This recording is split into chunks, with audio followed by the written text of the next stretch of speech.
오늘 함께 보실 하나님의 말씀은 두 군데입니다. 시편 56편 13절 그리고 요한복음 11장 25절에서 26절 말씀 우리 한 목소리 같이 봉독하겠습니다. 시작.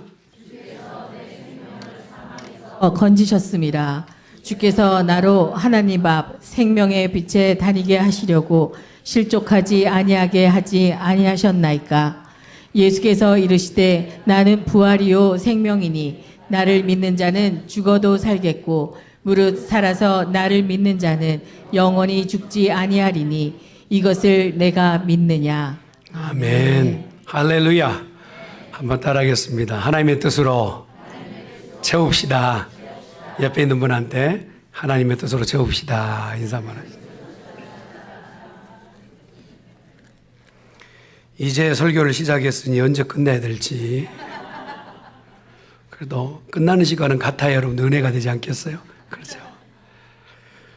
이 세상에 생겨난 일에 가장 탑 뉴스 중에 탑 뉴스는 아마 죽었다가 살아났던 예수님의 사건이 아닌가 싶습니다.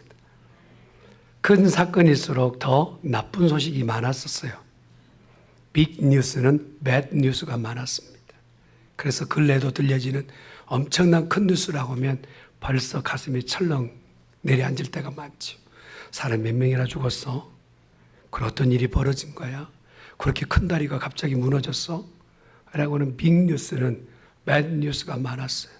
그러나 예수님이 죽으셨다 부활하셨던 이 사건은 가장 큰 빅 뉴스였지만 굿 뉴스였다는 사실이죠. 이제껏 사람이 죽었다 잠깐 기절 같은 시간을 보내서 다시 잠깐 일어난 사람이 있었지만 완전히 죽음이 확인되어지고 누구라도 저 사람은 다시 살 수 없어 다 붙잡아 놓고도 예수님의 죽음은 그렇게 보여졌으나 그가 죽음을 덜고 일어났던 이 사건은 분명한 의미가 있었고 또 우리에게 시사하는 바가 많습니다. 예수님이 이 땅에 오셔서 고난당하시는 것도 성경의 많은 부분을 미리 예표하고 설명했던 내용이죠. 기적을 나타내 보였던 것도 놀라운 기록대로 예수님께서 사셨습니다. 그러나 가장 중요한 것은 복음의 정점은 뭐냐? 죽으셨다가 부활하신 사건. 그가 직접 말씀하실 때 나는 하나님의 아들이다 라고 했던 그 말을 변호하시려고 한다면 죽었다가 다시 살아나서야만 됐다는 거예요. 혹시 그가 말씀하셨던 것을 자기가 책임을 못 졌다면 아마 기독교는 지금 여기에 자리할 수 없었을 겁니다. 그가 돌아가시기 전에 나는 죽고 다시 살겠다 했는데 누구도 믿지 않는 거예요. 그렇다가 가장 가까이 있었던 제자 무리들도 다 떠나버린 겁니다. 만약에 예수님께서 다시 부활하지 않으셨다면 제자들이 모일 수도 없을 뿐만 아니라 제자들이 모이지 않았다면 전달할 수도 없었을 거고 그 전하지 않은 것 때문에 결국은 기독교는 이 땅 가운데 지리멸렬되고 사라졌을 거란 말이에요. 그러나 지금 현재 우리 교회가 여기 서 있는 것과 기독교 인구가 다 털어서 전 인류의 3분의 1을 차지하고 있는 그러한 범위를 보게 되면 젊은 청년 객기 부리다가 33살에 죽었다는 이야기로 덮기에는 너무 큰 이야기단 말이에요. 누구라도 한 시대를 지나며 30대를 지나고 40대도 지나고 여기 앉아 계신 분이 70, 80도 지내시지만 80 살았다고 해서 내가 인생의 큰 역사에 획을 그을 수 있느냐? 쉽지 않은 일. 그리고 내가 자신 있게 내 지금 죽음 이후에 내가 다시 살아나리라 만약에 누구에게 그걸 장담하며 얘기할 수 있겠어요? 그 말을 하고 있는 것 자체가 부끄러우며 얼마 있지 않았을 때는 말거리가 될 터이기 때문에 그렇죠. 그러나 예수님은 이미 살아생전에 제자들에게 내가 가고 너희를 위해서 더 귀한 것을 보내겠다 말씀하시고 부활하실 것을 미리 말씀하셨어요. 이렇게 말씀하신 대로 검증이 되어야만이 그분은 누가 되시느냐? 하나님의 아들이 되시는 거예요. 만약에 말씀하셨으나 그가 죽으셨다가 모든 부활이 불발탄으로 터졌다. 불발탄이 되었다면 그는 메시아도 그는 하나님의 아들도 될 수 없는 것이죠. 그러나 약속대로 그분은 죽으신 지 사흘 만에 부활하셨습니다. 할렐루야. 그러니 결론적으로 내 입술에서 고백은 뭡니까? 예수님은 하나님의 아들이십니다. 아멘. 여러분 구약에 있는 이 생명의 부활이라는 부분을 설명해 주는 말씀이 오늘 읽었던 13절의 말씀이에요. 많고 많은 구절이 있지만 그러나 부활의 개념에 대해서 명확하게 설명하고 있는 것이 13절에 기록되는 말씀 보니까 내 생명을 사망에서 건지셨나이다. 한번 따라합시다. 사망에서 생명으로 이렇게 건지신 것이 생명의 부활이라는 거예요. 왜 그렇게 하셨는가 설명을 들어보니 하나님 앞에 생명의 빛으로 걸어다니며 혹시라도 그 발걸음이 실족하지 넘어지지 않게끔 하기 위해서 우리를 구원하시고 생명으로 이끌어내셨다라는 것. 그래서 그것을 확정적으로 더 확실하게 묻고 답하시는 말씀이 오늘 읽었던 요한복음에 기록되는 말씀이죠. 예수께서 이르시되 나는 부활이고 생명이요 나를 믿는 자는 죽어도 살겠고 살아서 나를 믿는 자는 영원히 죽지 아니하리니. 제가 여러분이 물을 때 대답을 크게 해야 돼요. 이것을 네가 믿느냐? 아멘. 할렐루야. 네가 이것을 믿느냐? 왜 이렇게 중요했을까요? 예수님의 부활이라는 이 사건, 예수님의 그 부활 사건을 믿기만 하면 우리도 그 부활 안에 들어가게 된다는 것이죠. 여러분 본문의 배경은 나사로의 사건이에요. 나사로는 유독 예수님께서 사랑하셨던 가족입니다. 그 패밀리는 예수님께서 그 동네를 지나가실 때 절대 그냥 지나가지 않으셨어요. 늘 마음에 두고 눈에 두었던 가족이 나사로의 남매들이었어요. 그런데 예수님이 그 동네에 가까이 계신다는 소식이 있고 자기 오라비가 지금 죽어가는 환경이 있을 때 그래서 예수님 앞에 부탁만 하면 한 걸음에 달려오실 것을 기대하고 있었던 마리아와 마르다. 웬걸 오라비는 지금 시름시름에 곧 죽음 앞에 가까이 와서 죽음이 곧 임박하는데 예수님은 올 생각을 안 하시는 거예요. 주위에 있는 많은 사람들에게 사랑을 쏟고 계시지만 그렇게 사랑한다고 말씀하셨던 나사로에게는 전혀 지금 마음도 기울이지 않는 거예요. 성도였어요. 예수님께서 사랑하신 사람이었어요. 그럼에도 죽음은 눈앞에 있어요. 그 눈앞에 있었던 나사로의 죽음 앞에 예수님께서는 결론을 보게 하셨어요. 죽었습니다. 오실 필요 없습니다. 그게 날이 여러 날 같습니다. 라고 하는데 예수님께서 그때야 말씀하시 자 이제 가자. 뒤에 있는 사람들이 이해를 못하는 거 죽었다니까요. 아니 못 들으셨어요? 장례 다 치렀다니까요. 이미 무덤 속에 들어갔다니까요.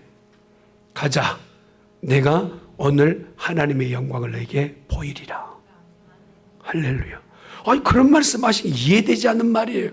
그러고 나서 나사로의 무덤 가까이 갔더니 냄새는 이미 사람이 죽고 썩은 내가 진동하는 거예요. 무덤문을 열면 더 심각해질 상황. 그런데도 예수님은 무덤문을 열지도 않으시고 그 앞에 나사로를 부르시는 거예요. 나사로야, 나사로야. 부르셔요. 주위 있는 사람들이 볼 때 얼마나 의아하고 우스꽝스러운 일이에요. 아니 죽었다니까요. 그랬더니 예수님께서 성도의 죽음에 대해서 명제, 정의를 하고 계세요. 성도는 죽어도 죽은 것이 아니다. 잔다 하시니라. 할렐루야. 여러분 우리는요. 만약에 눈앞에 보이는 죽음을 맞이한다 할지라도 영원한 죽음이 아니에요. 잠시 잠깐 자다가 주가 우리의 이름을 호명하시면 우리는 다시 일어나게 될 줄 믿습니다. 이게 부활인 거예요. 이게. 아니 죽은 사람이 어떻게 살아나느냔 말이에요. 그걸 예로 보여주시겠다라는 거. 아니 하루 이틀도 아니고 나흘이라니까요. 하루 이틀도 아니고 30년이라니까요. 하루 이틀도 아니고 100년이 지났다니까요. 아니 주가 부르시면 죽은 자도 일어난단 말이에요. 아멘. 아멘. 그 사건을 보이시기 위해서 나사로의 그 무덤문 밖에서 부르시는 거예요. 나사로야, 나사로야 했더니 동에 메고 있었던 그 모든 자기 몸에 걸려 있었던 것들을 그대로 안고 무덤 밖으로 나오는 사건이. 그걸 보면서 그 주위에 있는 사람들에게 묻는 거예요. 너희가 나는 부활인 것과 생명인 것을 네가 믿기만 한다면, 믿기만 하면 죽어도 살겠고 살아서 네가 믿는다면. 나사로는 믿었거든요. 예수님을 알고 있었거든요. 그래서 살아서 나를 믿는 자는 죽지 않고 영원히 살리라. 아멘. 여러분 세대는 예수님의 종교에 대해서, 기독교라는 이 종교에 대해서 도덕적이라고 얘기를 해요. 그렇죠? 여러분 예수 믿는 사람 거짓말하면 안 돼요. 맞습니까? 안 그러기도 하군요. 예수 믿는 사람은 진실해야 되겠죠. 그래서 진실의 종교라고 얘기도 해요. 맞습니다. 예수 믿는 사람들은요, 봉사하고 헌신하는 그런 공동체예요. 지금도 교회가 어떤 해도 여러분 선교단체나 봉사단체 80에서 90%는 교회가 지금 맡고 있다는 사실 아시잖아요.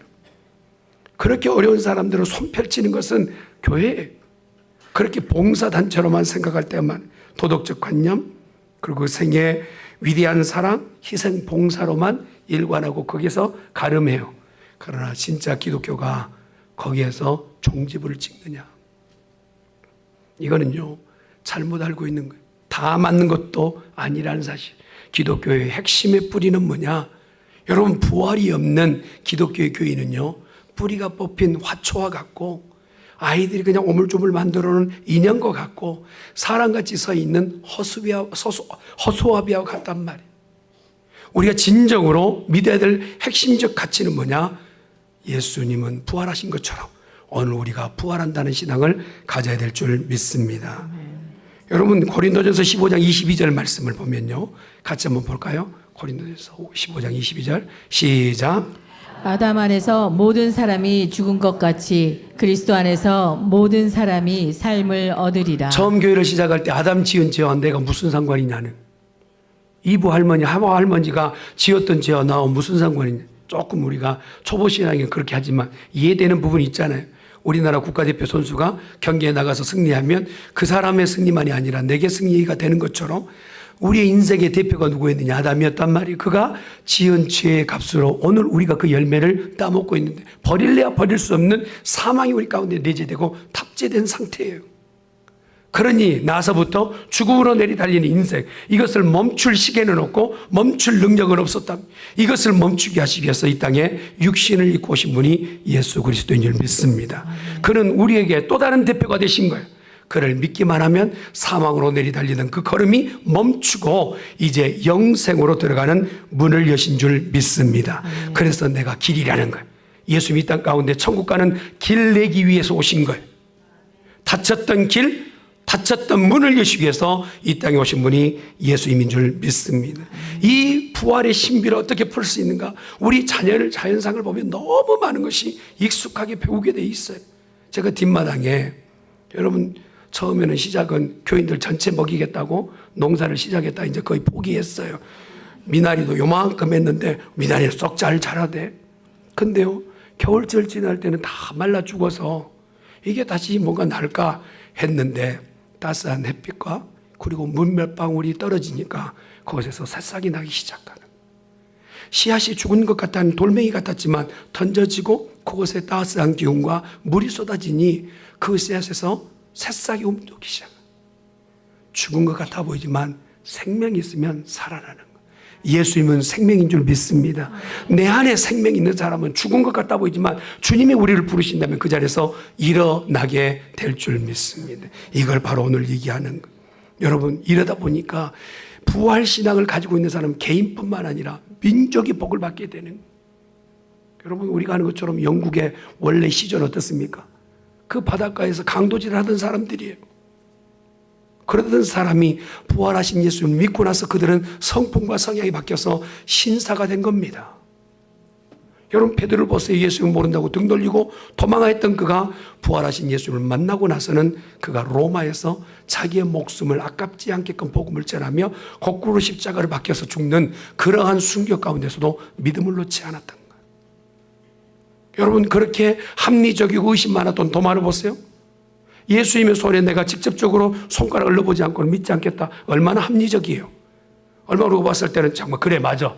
돌다리도 두들겨 보고 가야지 라고 하는 그런 신앙의 인물로서는 확실한 사람인 것 같아 보이지만 그가 예수님의 부활을 보고 나서 만져볼 필요, 더듬어 볼 필요, 그가 예수님 앞에서 주는 나의 하나님이십니다 고백하는, 그러고 나서 인도로 뛰어가는 거예요.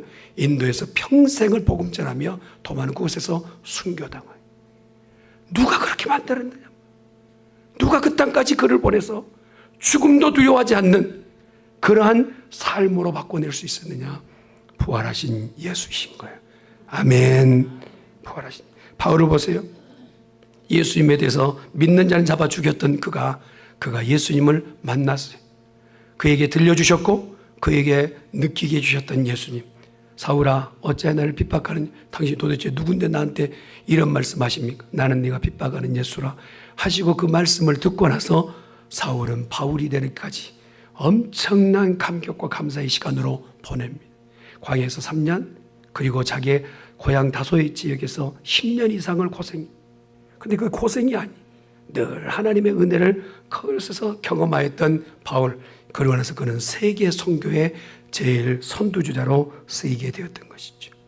사랑하는 성도 여러분, 오늘 이곳에 우리 모이는 이 부활주일은 하나의 행사로 끝날 것이 아니라 예수 부활하셨으니 내 삶도 어느 기점에서 끝낼 것은 끝내고 믿음으로 전진하는 성도가 되어야 될 줄 믿습니다. 그렇게 돼야 돼요. 여러분, 역사에 어느 누구도 죽음을 초월한 자가 없어요. 그래서 믿기 싫은 사람들이 몇 가지 설을 내놓는 거예요. 야, 아니 죽었다가 산 것이 그게 말이 되는 소리야? 이거 그렇게 하지 말고 이런 설을 퍼뜨리자 해서 부활의 사실을 허위로 그냥 규명하고 거기서 예수 부활은 사기다 해서 사기설이 있게 됐어요.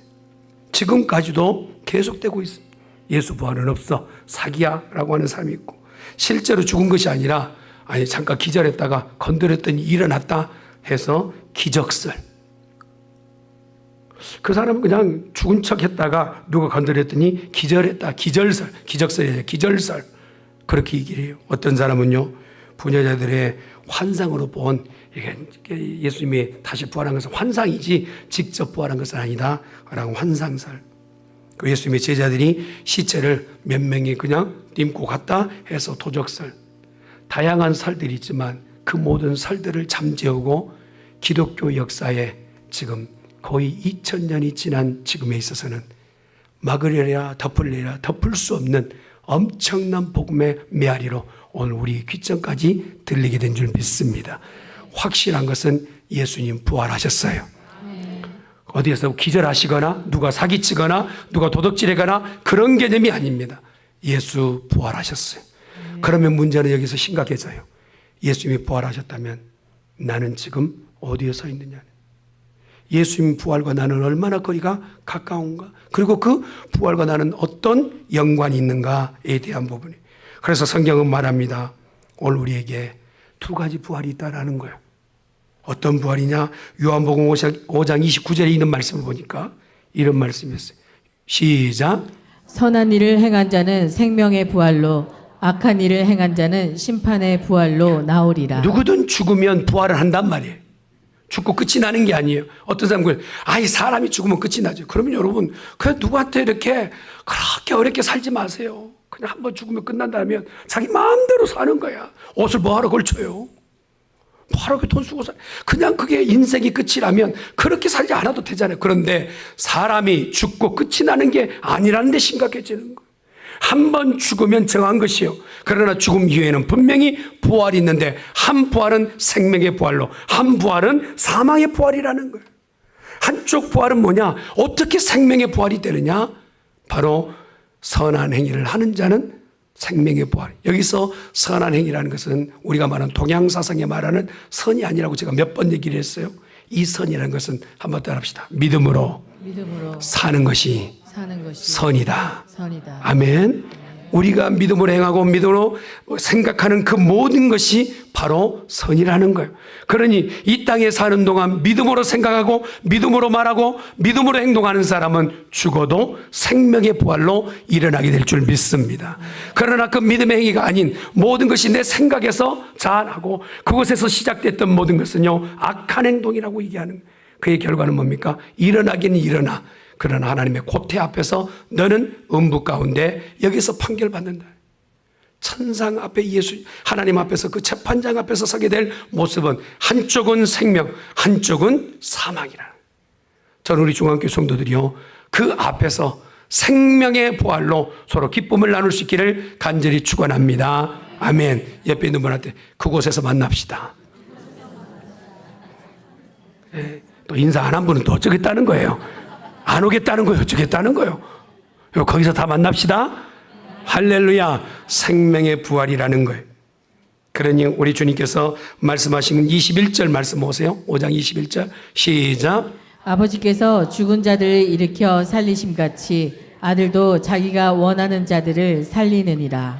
그러니 죽은 자를 다 일으켰는데 예수님께서 그들을 마음에 두고 있었다면 이 땅 가운데서 오늘 우리가 생명의 부활의 여건에 들어갈 수 있는 사람은 이 땅에서도 예수님과 눈 맞추며 사는 거예요. 늘 눈 맞추며 사는 거예요. 주님 나 보시지요? 나 아시지요? 하면서 늘 익숙한. 그런데 그곳에 가서 처음 예수님을 만났어. 서로 얼마나 당황스럽겠어요. 그러지 않겠습니까? 주님 우린 영으로 늘 통했습니다. 주님 내가 누구이신지 압니다 라고 말하는 그것이 바로 생명의 부활인 줄 믿습니다. 근데 머리 극적극적하면서 거기서 하는 소리가 예수님 이런 분인지 몰랐습니다 하면 곤란은. 분명히 말씀하여 자기가 원하는 자들을 주님께서 살리신다 말씀하세요. 이 땅에 사는 동안 믿음으로 사는 자가 돼야 될 줄 믿습니다. 그래서 24절은 또 이렇게 얘기를 해요. 24절 시작. 내가 진실로 진실로 너희에게 이르노니 내 말을 듣고 또 나 보내신 이를 믿는 자는 영생을 얻었고 심판에 이르지 아니하나니 사망에서 생명으로 옮겼느니라. 아멘. 내 말을 듣고 또 나 보내신 이를 믿는 자, 그게 바로 영생의 복, 생명의 부활인 줄 믿습니다. 할렐루야. 그러니 오늘 저와 여러분은 생명의 부활을 가지기를 간절히 축원합니다. 말씀을 마무리할게요. 사랑하는 성도 여러분, 왜 주님이 이것을 우리에게 확실하게 말씀할 수 있을까요? 그분이 첫 열매가 되셨거든요. 그분이 그걸 하실 수 있어서 오늘 우리에게 장담하시는 거예요. 죽고 끝이 났고 주님이 아무것도 하실 수 없다면 이건 약속이 허상이에요. 그러나 주님이 죽으셨다가 3일 만에 부활하시고 지금은 천상의 하나님의 보좌에 우편에 앉아 계시며 우리에게 확정적으로 말씀하세요. 믿으면 나처럼 된다. 우리 교회가 이 믿음에서 흔들리지 않기를 예수님의 이름으로 축원합니다. 기도하십시다. 전능하신 여호와 하나님 아버지 감사합니다. 우리에게 있는 부활은 생명의 부활, 사망의 부활, 둘 중에 나는 어느 편에 서 있을지 자신을 들여다보게 하여 주시옵시고 오늘 주신 말씀처럼 믿어 구원에 이르고 영원한 생명을 갖는 우리들 되게 하여 주시옵소서. 주께서 우리와 함께 하심을 감사하고 예수님의 이름으로 기도드리옵나이다. 아멘.